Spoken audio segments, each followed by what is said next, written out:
Welcome to care of life moments. আমি মাম। আজকের recipe হলো আমার সেই ছোট্টবেলার দিদিমা মায়ের বানানো নানপুট বা সুস্বাদু সাবেকি ঠেকুয়া। এগুলো যেমন ক্রিস্পি ক্রাঞ্চি খাস্তা হয়, তেমন সুস্বাদু খেতে হয়। আমার সব সময় ফেভারিট। আমি তো এগুলোকে ছোটোবেলায় নানপুট বিস্কুট বলতাম। এগুলো সবথেকে বেস্ট ইন্ডিয়ান কুকিজ। তোমরাও বাড়িতে বানিয়ে ফেলতে পারবে। ঠিক যেরকম রেশিও বলেছি সেরকম রেশিও উপকরণ মিশিয়ে বানাবে, তাহলে এগুলো খাস্তা হবে, ক্রিস্পি হবে, ভাজার সময় একটুও ফাটবে না। 5-6 মাস অবধি এয়ারটাইট কন্টেনারে রেখে দিলে এগুলো ঠিক ভাজার সময়ের মতোই ফ্রেশ, ক্রিস্পি, ক্রাঞ্চি খাস্তা হয়ে থাকবে। আমার এই ছোট্ট রান্নাঘরের মধ্যে তেমন কোনো বিশেষ সরঞ্জাম নেই। আমার ছাঁচও নেই, তাই ঠেকুয়াকে ডিজাইন দিতে পারিনি ঠিকই। কিন্তু এগুলো যেমনই দেখতে হোক না কেন, এই ঠেকুয়া বা নারায়ণপুর কুকিজ আমার যশের খুব প্রিয় এবং খেতেও এগুলো সুস্বাদু এবং খাস্তা, ক্রিস্পি, ক্রাঞ্চি হয়। দেখবে কত খাস্তা, শব্দ শুনে বুঝতে পারছো কত খাস্তা হয়েছে। এটা ভাজার সময় লালচে করে যখন ভাজছো তখন ভেতরে চিনি থাকার জন্য নরম থাকবে, যত ঠান্ডা হবে এরকম খাস্তা হয়ে যাবে। এ দেখো ভাঙছি তোমাদের সামনে, দেখো কত খাস্তাই দেখবে। এ দেখো, এ দেখো, এ দেখো, ঠিক বিস্কুটের মতো ভেঙে যাবে। এ দেখো,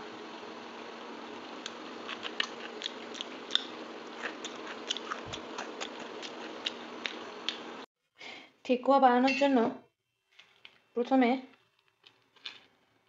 কয়েকটা লবঙ্গ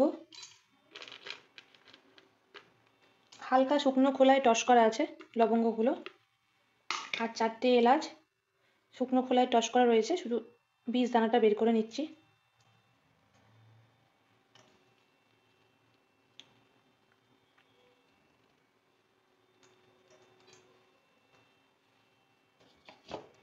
এক কাপ সুগার দিয়ে আইস সুগার বানিয়ে নেব। এই যে এরকম পাউডার টেক্সচার আইস সুগার বানিয়ে নিয়েছি। এর মধ্যে কটা লবঙ্গ আর কয়েকটা এলাচ দিয়েছি। এরপর এখানে 2 কাপ ফাইন ফ্লোর, এখানে ময়দা নিয়েছি আমি, 1 কাপ সুজি, হাফ কাপ আটা আর 1 কাপ নারকেল কোড়া বা কোকোনাট পাউডার।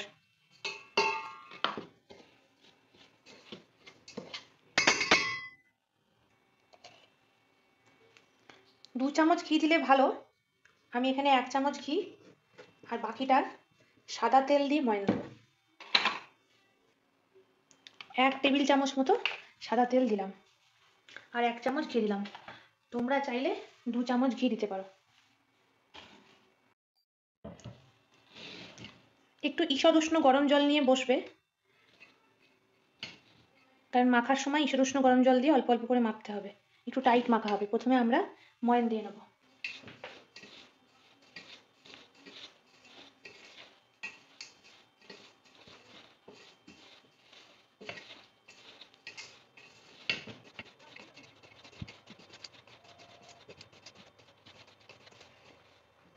যেহেতু ঘরের ঠেকুয়া বানাচ্ছি বা নানপুর বানাচ্ছি, তাই এখানে আমি 1 চামচ ঘি আর বাকিটা তেল অ্যাড করলাম, সাদা তেল। যদি পুজোর হয় তাহলে তোমরা 2 চামচই ঘি অ্যাড করবে। আচ্ছা, এই দেখো এরকমভাবে মুঠো করলে যদি দেখো যে এরকম গোলার মতো হয়ে যাচ্ছে, তাহলে বুঝবে ময়ান দেওয়া হয়ে গিয়েছে। ময়ান দেওয়ার পর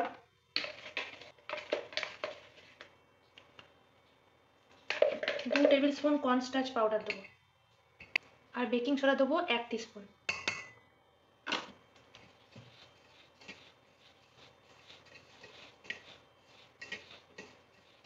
দিয়ে ভালো করে মিশিয়ে নেবো।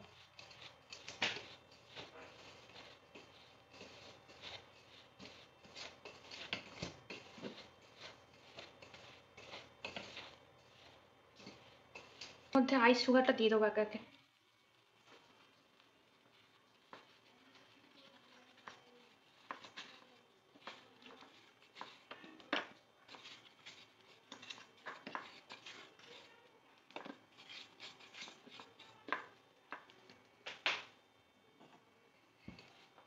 দিয়ে ভালো করে মাখিয়ে নেব।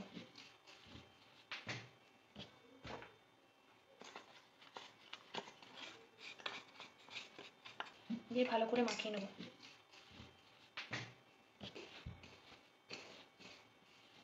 আমার বাবা আমার হাতের তৈরি নানপুট বা ঠেকুয়া খেতে ভালোবাসতো খুব।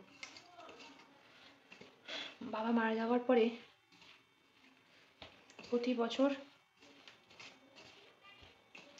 বাবার জন্মদিনের দিন করি। এই আজকেই প্রথম সে নিয়ম ভঙ্গ করলাম এত বছর পর, তোমাদের সঙ্গে এই নানপুট, আমাদের নানপুট আর ঠেকুয়া রেসিপি শেয়ার করার জন্য। কারণ ছোটোবেলায় যেটাকে নানপুট হিসাবে জানতাম, আমার ঠাম্মি, আমার দিদিমা, আমার মা করতেন, বড় হয়ে দেখলাম যে ঠেকুয়াটা এই একই রকমভাবেই তৈরি, তবে ঠেকুয়ার ছাঁচ আছে আলাদা, এই যা পার্থক্য। এবার অল্প অল্প করে উষ্ণ গরম জল দিয়ে টাইট করে মাখতে হবে। একেবারে অনেকটা করে জল ঢেলে দেবে না, তাহলেই মুশকিল হয়ে যাবে, কারণ ঠেকুয়া টাইট করে মাখতে হয়।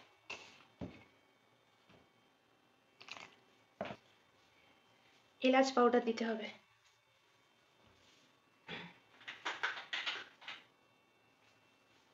দুই চা চামচ।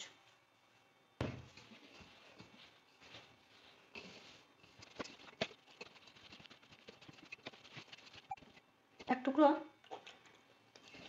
খেয়ে দেখে নেবে মিষ্টি হয়েছে কিনা। আমি যে রেশিও বলেছি সেই রেশিওয়ে দিলে মিষ্টিটা পারফেক্ট সংকুলান হবে। 2 cup refined floor, half cup আটা, 1 কাপ নারকেল গুঁড়ো, 1 কাপ সুজি, 2 টেবিল চামচ কর্নস্টার্চ পাউডার, তার সঙ্গে 1 কাপ চিনি, হোল সুগারটাকে কয়েকটা এলাচ আর কয়েকটা লবঙ্গ শুকনো খোলায় ভেজে আইস সুগার করে নেবে। সময় সংকুলানের জন্য আমি লবঙ্গ এলাচটা যে শুকনো খোলায় ভেজেছি সেটা দেখাইনি। শুকনো খোলায় ভাজার সময় এলাচটা খোলা সমেত ভাজবে, কিন্তু আইস সুগার করার সময় এলাচের খোসাগুলো ছাড়িয়ে দিয়ে শুধু বীজগুলো দেবে শুকনো খোলায় ভাজা এলাচের। লবঙ্গটা 6-7টা দিলেই হবে। দেখো আমাদের মাখা রেডি।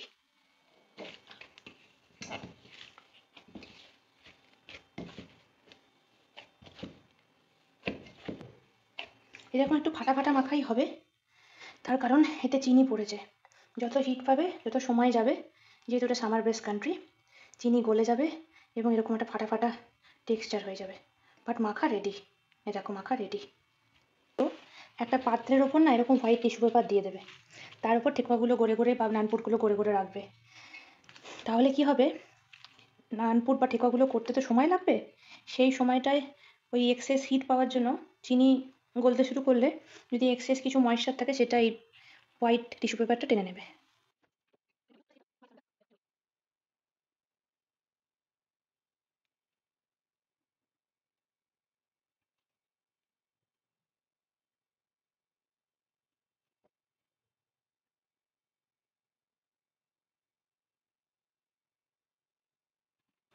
প্রত্যেকটা ঠেকুয়া বা নানপুট ঠিক এরকম হবে চওড়াটা।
এরকম টাইট করে মাখবে, এরকম ফেটে যাওয়া মানে বুঝবে ঠেকুয়াটা খুব সুন্দর তোমাদের মাখা হয়েছে, ঠেকুয়ার মিশ্রণটা। ঠেকুয়ার ডিজাইন ছাঁচ নেই, তোমাদের কাছে যদি ডিজাইন ছাঁচ থাকে সেই দিয়ে ডিজাইন করে নেবে।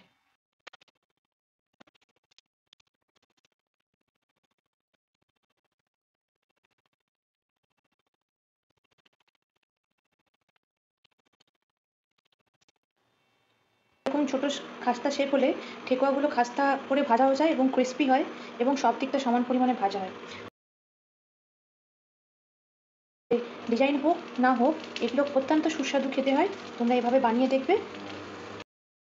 ঠিক এরকম একটা ডেপ্থের করবে, তাহলে এটা অয়েলে ভাজার সময় সব ঠিক ভালোভাবে ভাজা হবে এবং ঠেকুয়াটা খাস্তা হবে। এভাবে সাদা তেলের মধ্যে একটু ফাটা ফাটা থাকতে পারে, 1 চামচ ঘি দেবে, 3 থেকে 4 টেবিল স্পুন সাদা তেলের মধ্যে 1 চামচ ঘি দেবে। তারপর ঠেকুয়াগুলো ভাজবে, দেখবে প্রত্যেকটা ঠেকুয়ার মধ্যে একটা সুন্দর স্মেলি এসেন্স আসছে। প্রবলেম নেই এই নানপুর বা ঠেকুয়াগুলো। এই শেপের ঠেকুয়াগুলো খুব সুন্দর খাস্তা ভাজা হয়।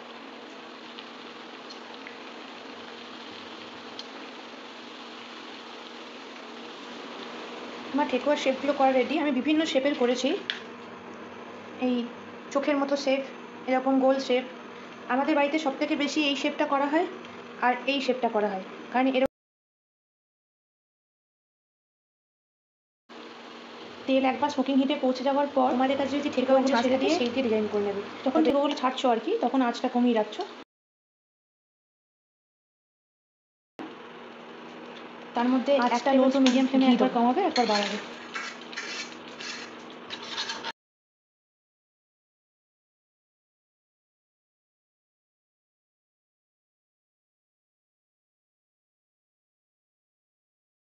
তাছাড়া লবঙ্গ এলাচ তো দেওয়াই হয়েছে, সেটা দারুণ টেস্টি।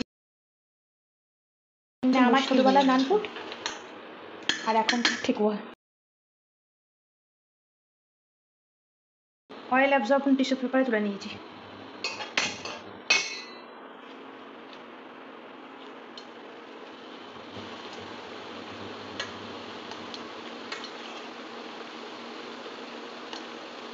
তবে আঁচ কিন্তু সবসময় খুব বাড়িয়ে রাখবে না, সবসময় খুব বাড়িয়ে রাখলে ঠেকুয়াগুলো পুড়ে যাবে বা বাইরেটা ভাজা হবে, ভেতরটা কাঁচা থাকবে।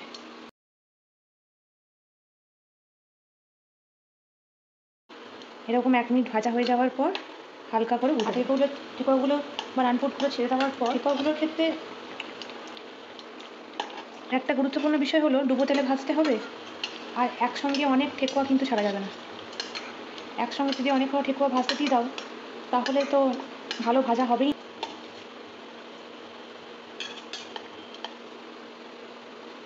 আর একসঙ্গে অনেক কটা ঠেকুয়া ছাড়বে না, তাহলে উল্টে পাল্টে দিয়ে যখন ও পিঠটা ভাজা হচ্ছে 3 থেকে 4 টেবিল স্পুন সাদা তেলের মধ্যে ওরকম 1 চামচ ঘি মিশিয়ে দেবে।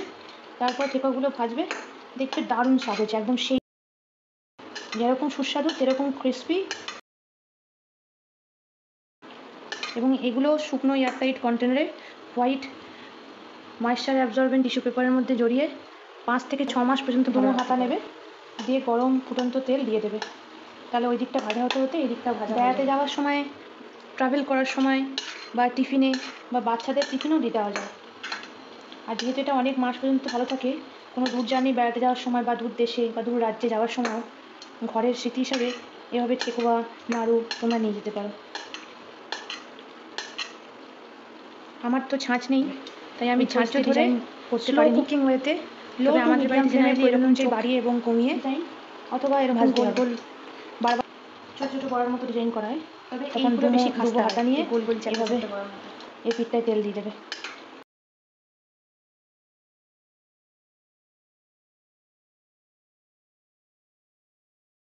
স্বাদ ক্রাঞ্চি এবং খাস্তা।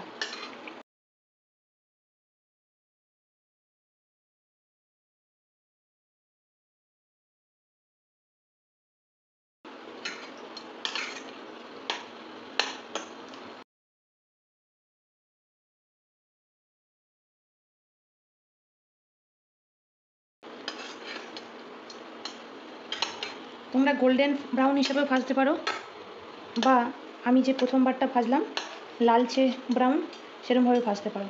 তবে প্রথমবারে যে লালচে ব্রাউন ভাজলাম ওভাবে ভাজলেই বেশি খাস্তা হয়।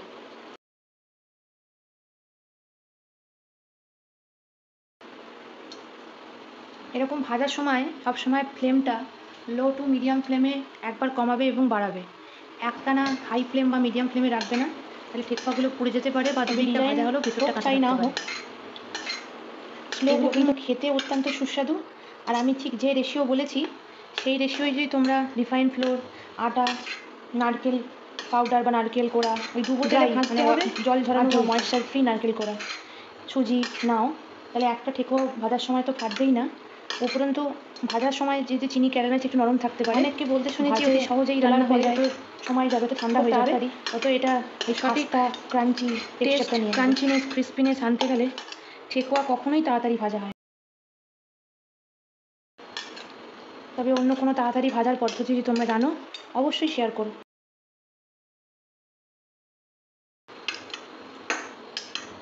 এবং ওগুলো অনেক দিন প্রায় 5 মাস অবধি এরকম এয়ারটাইট কন্টেনারে রেখে দিলে খাস্তা থাকে।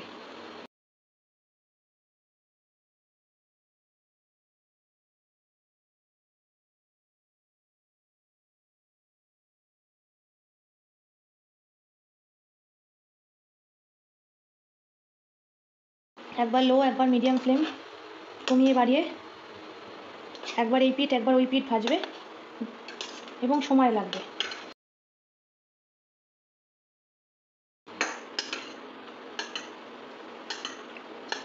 যে কোনো মিষ্টি রান্নায় সবার প্রথম ভিত্তি হলো ধৈর্য।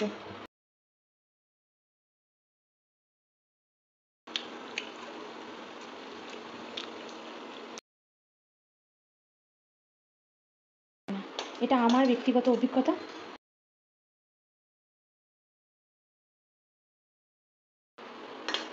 আমি সেই পদ্ধতি ফলো করব।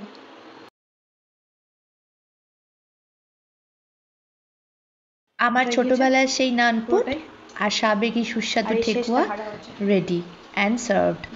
তোমরা সবাই বাড়িতে বানিয়ে জানিও। আশা করি তোমরা নিরাশ হবে না।